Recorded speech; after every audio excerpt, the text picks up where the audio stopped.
Alignment మారాలంటే ప్రభుత్వమే మారాలేమో.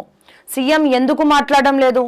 భూ నిర్వాసితులకు అన్యాయం చేస్తే ఊరుకోను, నేను అడ్డు నిలబడితే ఎదుర్కొనే దమ్ము ఎవరికీ లేదు, రైతులకు న్యాయం జరగకపోతే ప్రభుత్వాన్ని స్తంభింపజేస్తా. మునుగోడు ఎమ్మెల్యే కోమటిరెడ్డి రాజగోపాల్ రెడ్డి కీలక వ్యాఖ్యలు. సమావేశంలో మాట్లాడుతున్న రాజగోపాల్ రెడ్డి, RRR ఉత్తర భాగం అలైన్మెంట్ మారాలంటే ప్రభుత్వమే మారాలేమో అని మునుగోడు ఎమ్మెల్యే కోమటిరెడ్డి రాజగోపాల్ రెడ్డి సంచలన వ్యాఖ్యలు చేశారు. ఆదివారం యాదాద్రి భువనగిరి జిల్లా సంస్థాన్ నారాయణపురం మండల కేంద్రంలో RRR భూ నిర్వాసితులతో సమావేశమైన ఆయన తాను అడ్డు నిలబడితే ఎదుర్కొనే దమ్ము ఎవరికీ లేదన్నారు. రీజనల్ రింగ్ రోడ్ అత్యధికంగా మునుగోడు నియోజకవర్గం నుంచే వెళ్తున్నదని, ఆయన స్థానిక ఎమ్మెల్యేలతో సీఎం ఇప్పటి వరకు ఎందుకు సమావేశం పెట్టలేదని నిలదీశారు. Rajagopal Reddy on fire.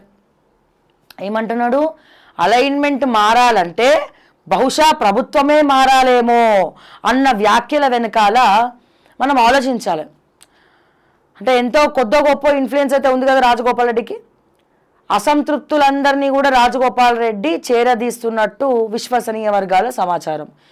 ఈ అసంతృప్తులందరినీ ఒక తాటిపైకి తీసుకొచ్చి ఏం చేస్తారు? మొన్న కొంతమంది చెప్పినారంటే ఈటెల రాజేందరు, రాజగోపాల్ రెడ్డి, ఇంకో ఎవరో ఇద్దరు నాయకులు, అనిరుద్ రెడ్డి. సో వీళ్ళందరూ కలిసి సరికొత్త పార్టీ పెట్టబోతున్నారు అని చెప్పి సోషల్ మీడియాలో విచ్చలవిడిగా ప్రచారం జరుగుతూ ఉంది. సో మరి దానికి కారణం ఇదేనా?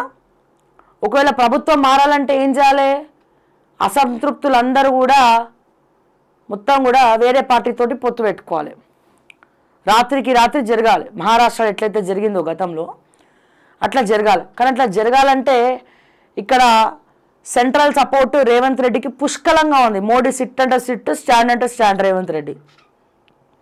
రాహుల్ గాంధీ కూడా మింగలేక కక్కలేక ఎట్లీస్ట్ రాకొచ్చింది తెలంగాణలో, ఈయన కదిలిస్తే ఎక్కడ ప్రాబ్లం అవుతుందా అని చెప్పి ఆయన కూడా సైలెంట్గా ఉన్నట్టు కూడా తెలుస్తూ ఉంది. ఓకే, మరి ఇటువంటి పరిస్థితుల్లో రాజగోపాల్ రెడ్డి ఇప్పుడు ఇట్లా ఉన్నప్పుడు పార్టీ పిలిచి మాట్లాడుతుందా, లేకపోతే ఏదైతే అదైందని వదిలేస్తారా? రాజగోపాల్ రెడ్డిని సస్పెండ్ చేసినా కాంగ్రెస్ పార్టీకే ప్రాబ్లం, చేయకున్నా కాంగ్రెస్ పార్టీకే ప్రాబ్లం. అదేదో పిలిచి మరి ఏంది నాన్న ఎందుకు ఇట్లా మాట్లాడుతున్నావు అనో ఏందో చేసి మరి క్యాబినెట్ హోదాలోకి తీసుకుంటారా? ఎందుకంటే మేము ఇంటికొకరికే ఇస్తాం, ఇంకొకరికి ఇయ్యం అని కాంగ్రెస్ పార్టీ చెప్పడం కరెక్ట్ కాదు. ఉత్తమ్ కుమార్ రెడ్డికి మంత్రి ఇచ్చిండు, వాళ్ళ భార్యకి టికెట్ ఇచ్చినారు. అట్లాగే బట్టి వాళ్ళ భార్య కూడా ఎంపీ టికెట్ చాలా ట్రై చేసిండు. అట్లాగే వివేక్ వెంకటస్వామి ఇంట్లో వెంకటస్వామి మంత్రి అయ్యిండు, వాళ్ళ ఒక కొడుకు ఎంపీ అయ్యిండు, ఇంకో కొడుకు ఎమ్మెల్యే అయ్యిండు.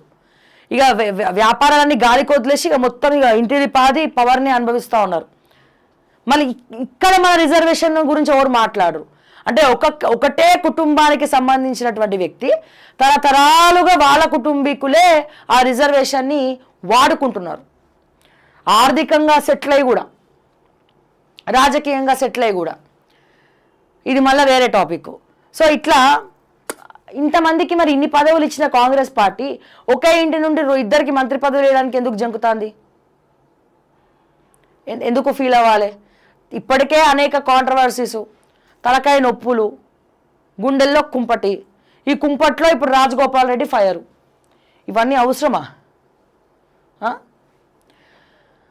సరే మనం పోల్ పెట్టుకుందాము. రాజగోపాల్ రెడ్డికి మంత్రి పదవి రావాలని కోరుకుంటున్నారా?